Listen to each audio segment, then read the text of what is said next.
સંધાન all Gujarat integrated classroom. સેટેલાઇટના માધ્યમથી જોડતી કડી એટલે સંધાન.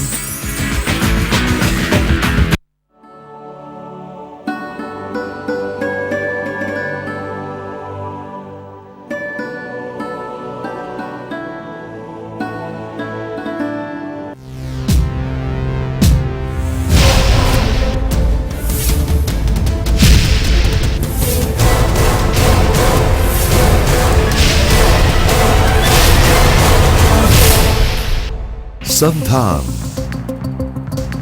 All Gujarat integrated classroom. સેટેલાઇટના માધ્યમથી જોડતી કડી એટલે સંધાન. મિત્રો નમસ્કાર.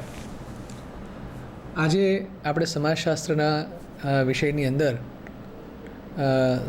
જે સેમેસ્ટર 1 અને 2ના વિદ્યાર્થીઓ છે એ વિદ્યાર્થીઓને ખાસ કરીને ઉપયોગી થાય એવી માહિતી એવા વિષય ઉપર આજે આપણે વાત કરવાના છીએ.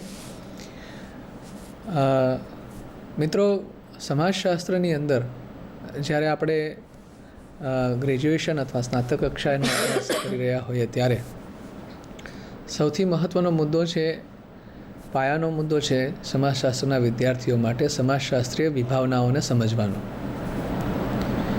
વિભાવના કોને કહેવાય અથવા તો વિભાવના એટલે શું? આ પ્રશ્ન સ્વાભાવિક રીતે આપણને થતો હોય છે. મિત્રો, સમાજશાસ્ત્રના સંદર્ભમાં કહેવું હોય તો કદાચ આપણે વિભાવનાનો ચોક્કસ અર્થ સરળ શબ્દોમાં એવો કરી શકીએ કે અનેકવિધ હકીકતો માટે વપરાતો એક શબ્દ જેને સમાજશાસ્ત્રમાં કદાચ આપણે વિભાવના તરીકે ઓળખીએ છીએ. ઘણી બધી જુદા જુદા પ્રકારની હકીકતો હોય, એને એક જ શબ્દમાં આપણે મૂકવી હોય, એક જ શબ્દ જ્યારે બોલાતો હોય ત્યારે એની અંદર આ બધા અર્થ નિહિત થતા હોય છે, એની અંદર આ બધા અર્થ સમાવિષ્ટ થતા હોય છે.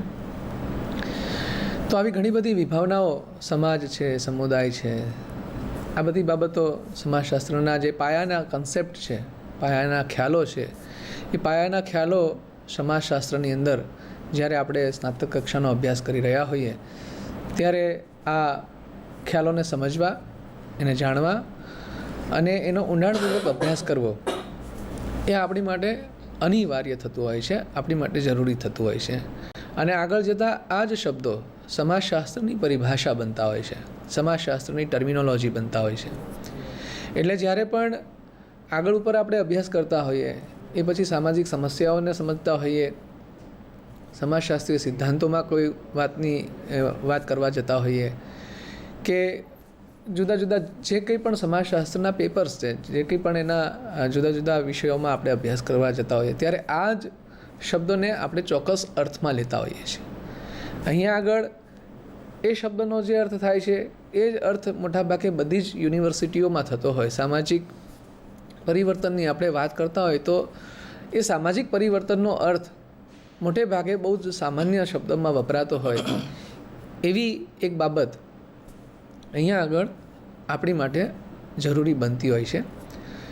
તો આવા ઘણા બધા કન્સેપ્ટ, આવા ઘણા બધા ખ્યાલો આપણે ભણવાના આવતા હોય છે ને એમાં ખાસ કરીને આજે વાત કરવાની છે આપણે સામાજિક નિયંત્રણ ઉપર. કે સામાજિક નિયંત્રણ એટલે શું? સામાજિક નિયંત્રણ કોને કહેવાય? આમ તો આ એક પ્રોસેસ છે, આ પ્રક્રિયા છે. અને પ્રક્રિયા કોને કહેવાય? તો કે જે સતત ચાલતું હોય, જે અવિરત ચાલતું હોય એવી બાબતને આપણે પ્રક્રિયા તરીકે ઓળખીએ છીએ. જેમ કે સામાજિક પરિવર્તન છે એ પ્રક્રિયા છે, તો એ સતત ચાલતું છે. એમાં કોઈ એક જગ્યાએ એનો અંત નથી આવી જતો, એ પૂરું નથી થઈ જતું, પણ એ સતત ક્યાંક ને ક્યાંક સમાજની અંદર, સમાજના માળખાની અંદર બદલાવ છે એ થતો આપણે જોતા હોઈએ છીએ. એવી રીતે સામાજિક નિયંત્રણ એ પણ એક પ્રોસેસ છે, એક પ્રક્રિયા છે.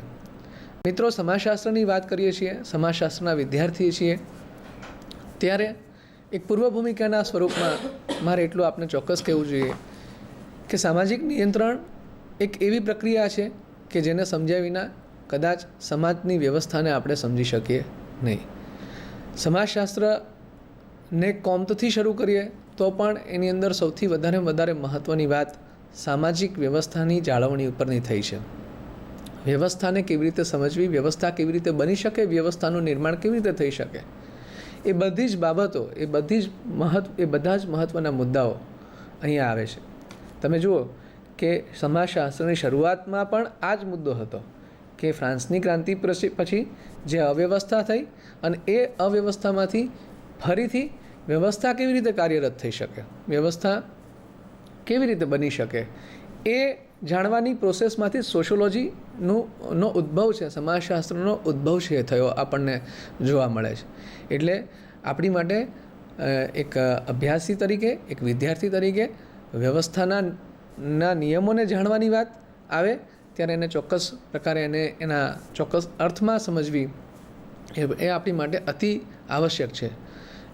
એક નદી છે, એ નદી પણ બે કિનારાઓના બંધનથી ઓળખાય છે. એટલે નદીને પણ બે કિનારાઓનું બંધન છે ત્યારે આપણે એને નદી કહીએ છીએ.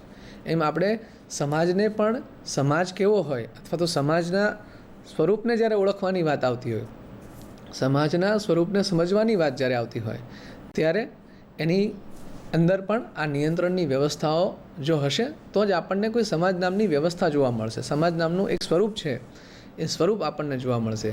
એટલે બહુ જ મહત્ત્વપૂર્ણ આ મુદ્દો છે અને આપણી માટે સૌથી વધારે મહત્ત્વની વાત એ છે અને આનંદની વાત એ છે કે આ જ મુદ્દા ઉપર આજે વાત કરવા માટે આપણી સાથે ઉપસ્થિત છે ડૉક્ટર હિનાબેન ગજ્જર. હિનાબેન એ પોતે NS પટેલ આર્ટ્સ કોલેજની અંદર પોતે સમાજશાસ્ત્ર વિભાગના અધ્યક્ષ છે. છેલ્લા 22 વર્ષથી તેઓ NS પટેલ આર્ટ્સ કોલેજની અંદર સમાજશાસ્ત્ર વિભાગનું અધ્યાપન કરાવી રહ્યા છે. પોતે વલ્લભ વિદ્યાનગરની અંદર જે વિઠ્ઠલ ઉદ્યોગનગર છે એના જે કામદારો છે, સ્ત્રી કામદારો, એની સ્થિતિ ઉપર એનો એક આખો PhDનો અભ્યાસ એમણે પોતે પૂર્ણ કરેલો છે અને 22 વર્ષથી તેઓ આ ક્ષેત્ર સાથે સંકળાયેલા છે અને એ સાથે સાથે અનેક રિસર્ચ પેપર, સંશોધન પત્રો પણ એમણે પ્રસ્તુત કર્યા છે અને એમનું એક પુસ્તક પાર્શ્વ પબ્લિકેશનમાં જે પ્રકાશિત થયું છે, સવાલ અસ્તિત્વનો, ખૂબ સરસ અને વાંચવા જેવું પુસ્તક છે. આ ઉપરાંત પણ એમણે બીજા ઘણા પુસ્તકો પણ લખ્યા છે, ઘણા રિસર્ચ પેપર પણ લખ્યા છે અને આ જે પાયાનો જે ખ્યાલ છે કે સામાજિક નિયંત્રણ એટલે શું, સામાજિક નિયંત્રણ કોને કહી શકાય અને જુદા જુદા સમાજશાસ્ત્રીઓએ સામાજિક નિયંત્રણની શું વ્યાખ્યા કરી છે, એને કેવી રીતે સમજાવ્યું છે અને સામાજિક નિયંત્રણની સાથે સાથે એના જે બે મુખ્ય પ્રકારો, ઔપચારિક નિયંત્રણ અને અનૌપચારિક નિયંત્રણ, અને ઔપચારિક નિયંત્રણોની અંદર કયા કયા નિયંત્રણની વ્યવસ્થાઓનો સમાવેશ થઈ શકે અને સાથે સાથે અનૌપચારિક નિયંત્રણો એટલે કે ફેશન છે, લોકરીતિ છે, રિવાજ છે, આની અંદર કયા કયા મુદ્દાઓનો સમાવેશ થઈ શકે અને કેવી રીતે આ આખી વ્યવસ્થાના સંદર્ભમાં સામાજિક નિયંત્રણનો મુદ્દો મહત્ત્વનો બને છે, એની વાત આજે હિનાબેન આપણી સમક્ષ લઈને આવ્યા છે. તો હિનાબેનને આપણે વાત કરીએ કે વિદ્યાર્થી મિત્રોને આજે તેઓ સામાજિક નિયંત્રણ એટલે શું અને એની વ્યાખ્યાઓથી અને એના અર્થથી સવિશેષ માહિતગાર કરે. હિનાબેન આપણને હવે વાત કરશે. હિનાબેન, સામાજિક નિયંત્રણના સંદર્ભમાં વિદ્યાર્થીઓને સમજાવો. આભાર આનંદભાઈ. વિદ્યાર્થી મિત્રો, આનંદભાઈએ કહ્યું કે જુદી જુદી વિભાવનાઓ અને જુદી જુદી પ્રક્રિયાઓ એ આપણી સામાજિક વ્યવસ્થાના મુખ્ય ઘટક તરીકે અથવા તો મુખ્ય જે વ્યવસ્થાના મુખ્ય પાયા તરીકે કાર્યરત છે. વિદ્યાર્થી મિત્રો, બાળક જન્મે છે ત્યારે તેને સ્વ પોતાનો નથી હોતો, પોતાનો સ્વ નથી હોતો અને એ જન્મ બાદ ઘણી બધી સામાજિક પ્રક્રિયાઓમાંથી પસાર થાય છે. સામાજિકરણ, સામાજિક નિયંત્રણ જેવી અગત્યની પ્રક્રિયાઓ દરેક માનવીના જીવનમાં વણાયેલી છે અને ફરજિયાતપણે પ્રત્યક્ષ કે પરોક્ષ રીતે દરેક માનવી એમાંથી પસાર થાય છે. બાળકના સામાજિકરણ દ્વારા તેનામાં સમાજ વિશેના ખ્યાલો, સમાજ વિશેની રીતિ રિવાજો, સમાજ વિશે, સમાજમાં એને એક વ્યક્તિ બનાવવાની અને સમાજને લાયક બનાવવાની જે આખી જે પ્રક્રિયા થાય છે એમાં એક સામાજિક નિયંત્રણની પ્રક્રિયા પણ અગત્યનું સ્થાન ધરાવે છે. વિદ્યાર્થી મિત્રો, સામાજિક નિયંત્રણ એટલે શું એની શરૂઆત આપણે થોડી વ્યાખ્યાઓથી જોઈશું. તે આપ સ્ક્રીન ઉપર જોઈ શકશો. સામાજિક નિયંત્રણ એટલે શું? તો E.S. રોસ નામનો સમાજશાસ્ત્રી જણાવે છે કે સામાજિક નિયંત્રણ એ સમાજ વ્યવસ્થા જાળવી રાખવાનું સાધન છે. પ્રોફેસર યંગ અને મેક જણાવે છે કે પ્રત્યેક સમાજોમાં પોતપોતાના નિયમોની વ્યવસ્થા હોય છે જે તે સમાજની સામાજિક પ્રણાલિકાઓ અને મૂલ્યો સાથે સંકળાયેલ હોય છે. આ સર્વેને આપણે સામાજિક નિયંત્રણના ધોરણો કહી શકીએ. પ્રોફેસર મેકાઈવર કહે છે કે સામાજિક નિયંત્રણ એટલે જે રીતથી સમગ્ર સમાજ પોતાને ગ્રથિત અને એકત્રિત રાખે છે, પોતાને ટકાવી રાખે છે, તેમજ જે રીતથી સમગ્ર સમાજ વ્યવસ્થા તેના બદલાતા જતા સ્વરૂપમાં પણ જળવાતી રહે છે, તે રીતને સામાજિક નિયંત્રણ કહેવાય. પ્રોફેસર રોસેફ સામાજિક નિયંત્રણ એ વ્યક્તિઓને જૂથના જીવન મૂલ્યો અને પ્રણાલિકાઓનું અનુસરણ કરતાં શીખવવા, સમજાવવા અને તે પાળવાનું દબાણ કરવાની આયોજિત કે બિન આયોજિત પ્રક્રિયાઓનું સમૂહવાચી નામ છે. ગિલિન અને ગિલિન જણાવે છે કે સામાજિક નિયંત્રણ સૂચન, સમજાવટ, રૂકાવટ, દબાણ અને શારીરિક બળ વગેરે ગમે તે સાધનથી સમાજના પોતાના કોઈ એક પેટા સમૂહના વ્યવહારને સ્વીકૃત વ્યવહારની શૈલી અર્પવાના અગર કોઈ એક સમૂહના પોતાના સભ્યોના વ્યવહારમાં એક સરખાપણું ઉત્પન્ન કરવાના ઉપાયોની એક પદ્ધતિ છે. આગળ હજુ વધુ વ્યાખ્યા જોઈએ તો વિદ્યાર્થી મિત્રો વધારે વિશાળતાથી સમજી શકાશે. ઓકબર્ન અને નિમકોફ જણાવે છે કે એક સમાજ વ્યવસ્થા સ્થાપવા અને નિયમોને બનાવવા માટે જે દબાણની શૈલીનો ઉપયોગ કરવામાં આવે છે તેને સામાજિક નિયંત્રણની વ્યવસ્થા કહેવાય. પાર્ક અને બર્ગેસ જણાવે છે કે સામાજિક નિયંત્રણ આપણે સામાન્ય રીતે સામાજિક પ્રક્રિયામાં કોઈ વ્યક્તિ, અધિકારી અને નેતાનો મનમાનો હસ્તક્ષેપ સમજીએ છીએ. લેન્ડિસ નામનો વિદ્વાન જણાવે છે કે વ્યક્તિ પોતાની જાત સામે રક્ષણ કરવા તેમજ સમાજને અંધાધૂંધીમાંથી બચાવવા માટે સામાજિક નિયંત્રણ જરૂરી છે. વિદ્યાર્થી મિત્રો, જો એટલે સામાજિક નિયંત્રણ એટલે શું?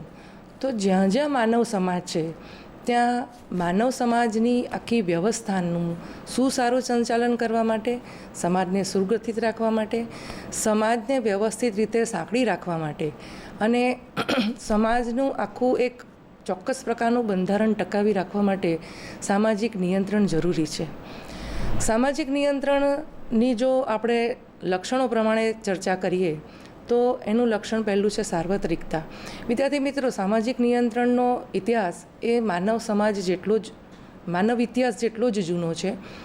કારણ કે સામાજિક નિયંત્રણ એક સાર્વત્રિક બાબત છે. એ આદિમ સમાજ હોય કે આધુનિક સમાજ હોય, પણ દરેક માનવ સમાજમાં સામાજિક નિયંત્રણની વ્યવસ્થા જોવા મળે છે.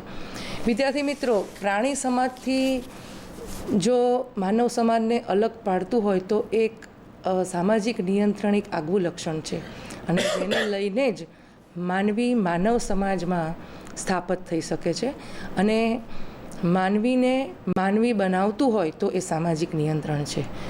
એટલે સામાજિક નિયંત્રણ સાર્વત્રિક છે, એના સ્વરૂપ જુદા જુદા હોઈ શકે. સામાજિક નિયંત્રણ એક પ્રક્રિયા છે. હવે આ પ્રક્રિયા એટલે દાખલા તરીકે સતત ચાલુ રહે છે. બાળક જન્મે છે ત્યારે એના સામાજિકરણ દ્વારા એને ઘણી બધી વસ્તુઓ શીખવવામાં આવે છે. કુટુંબ એમાં પાયાની ભૂમિકા ભજવે છે અને બાળક ઘણી બધી રીતભાત એ જીવનને લઈને શીખે છે. જીવનમાં એને શું કરવાનું છે, શું નથી કરવાનું, અને સૌથી પહેલાં એ પોતાની શરીરની અને પોતાના જાતની ઉપર નિયંત્રણ રાખતા શીખે છે. ચાલતા શીખે છે, બોલતા શીખે છે, શું બોલવું, શું ન બોલવું, શું ખાવું, શું ન પીવું, કેવી રીતે ખાવું, આ બધું પણ એક સામાજિક નિયંત્રણનો ભાગ છે. એટલે સામાજિક નિયંત્રણ એક પ્રક્રિયા છે અને માનવ જીવનના માનવીના સમગ્ર જીવન દરમિયાન ચાલે છે, જીવન પર્યંત ચાલે છે. એવું નથી કે સામાજિક નિયંત્રણની પ્રક્રિયાનું ગમે ત્યારે પૂર્ણ વિરામ આવી શકે. સામાજિક નિયંત્રણ સ્વનિયંત્રણ અને લાદેલા નિયંત્રણ સ્વરૂપે પણ જોવા મળે છે. એટલે કે સામાજિક નિયંત્રણ સ્વનિયંત્રણ એટલે કે એમાં પણ કુટુંબ પાયાની ભૂમિકા ભજવે છે. ઘણીવાર એવું હોય છે કે માનવીને ટીકાની બીક લાગે છે, લોકોના રોષની બીક લાગે છે, લોકોની ટીકાથી ભયભીત પામે છે, ત્યારે વ્યક્તિ પોતે સ્વનિયંત્રણમાં રહે છે. ખાસ કરીને નજીકના મિત્રો, કુટુંબીજનો કે જ્ઞાતિજનો કે આજુબાજુનો પોતાનો સમુદાય, તો એને લઈને વ્યક્તિ પોતે સ્વનિયંત્રણમાં રહે છે. અને બીજું છે લાદેલા નિયંત્રણ સ્વરૂપે, એટલે એ ફરજિયાત સ્વરૂપનું નિયંત્રણ છે કે જેમાં વ્યક્તિ જ્યાં કામ કરે છે અથવા તો આડકતરી રીતે, એટલે કે દાખલા તરીકે લોકશાહી વ્યવસ્થામાં તમે જુઓ કે ચૂંટણીનો પ્રચાર હોય તો એ પોતે એના દ્વારા, એટલે આડકતરી રીતે પોતે નિયંત્રણમાં રહે છે. એટલે સામાજિક નિયંત્રણ બે પ્રકારે જોવા મળે છે. સ્વનિયંત્રણ હોય છે, વ્યક્તિ પોતે સ્વનિયંત્રણ કરે છે પોતાની જાત ઉપર અને પોતાના વિચારો ઉપર, અને બીજી બાજુ એને અમુક બાબતોમાં ફરજ પાડવામાં આવે છે અને એને સમાજમાં એ રીતે રહેવા માટે ઘડવામાં આવે છે. સામાજિક નિયંત્રણ સાધ્ય અને સાધન બંને છે. એટલે કે સામાજિક નિયંત્રણ ઔપચારિક અને અનૌપચારિક સ્વરૂપનું છે.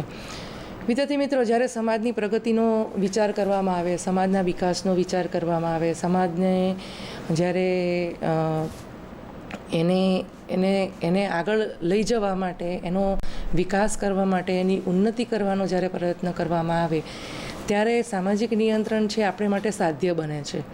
કારણ કે સાધ્ય એ આપણું સામાજિક નિયંત્રણ દ્વારા જ આપણે એ વસ્તુને પહોંચી શકીએ છીએ. કારણ કે એને માટેની એક ચોક્કસ દિશા નક્કી કરવા માટે આપણને સામાજિક નિયંત્રણ મદદરૂપ થાય છે.